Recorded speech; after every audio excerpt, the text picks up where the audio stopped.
যে কোনো মোবাইল ফোনের র্যাম রোম চেক করুন খুব সহজে। প্রথমে আপনারা যেটা করবেন, চলে যাবেন গুগল প্লে স্টোরে। গুগল প্লে স্টোরে চলে যাওয়ার পর উপরে সার্চ বার পাবেন, সার্চ বারে লিখে দিবেন অ্যাসিস্ট্যান্ট ফর অ্যান্ড্রয়েড। লিখার পরে এখানে কিন্তু একটা অ্যাপস চলে আসছে। এটা কিন্তু অ্যাপসটির লোগো আমি আপনাদেরকে দেখিয়ে দিচ্ছি।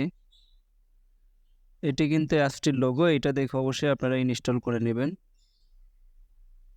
তো আমি এটা ইনস্টল করব, ইনস্টলে ক্লিক করে দিব। দেখতে পাচ্ছেন অ্যাপসটি আমি ইনস্টল করে নিলাম। তার জন্য একপাশে ওপেন লেখা দেখাচ্ছে, ওপেনে ক্লিক করে দিব। ওপেনে ক্লিক করার পর এখান থেকে কিন্তু আপনারা সকল কিছু কিন্তু দেখতে পাবেন। এখানে কিন্তু র্যাম রয়েছে, সিপিইউ রয়েছে, এখানে স্টোরেজ রয়েছে। একটু স্ক্রল ডাউন করে নিচে আসবেন। নিচে আসার পরে এখানে দেখতে পাচ্ছেন সিস্টেম ইনফো লেখা কিন্তু রয়েছে, এটাতে ক্লিক করবেন। এটাতে ক্লিক করার পর একটু স্ক্রল ডাউন করে নিচের দিকে আসবেন। নিচের দিকে আসলেই কিন্তু আপনারা সম্পূর্ণ ডিটেলস কিন্তু পেয়ে যাবেন। তো ভিডিওটা যদি ভালো লাগে অবশ্যই ফেসবুক পেজটিকে ফলো করবেন, এবং যারা আমার ইউটিউব থেকে দেখছেন অবশ্যই সাবস্ক্রাইব করে সাথে থাকবেন। ধন্যবাদ সবাইকে।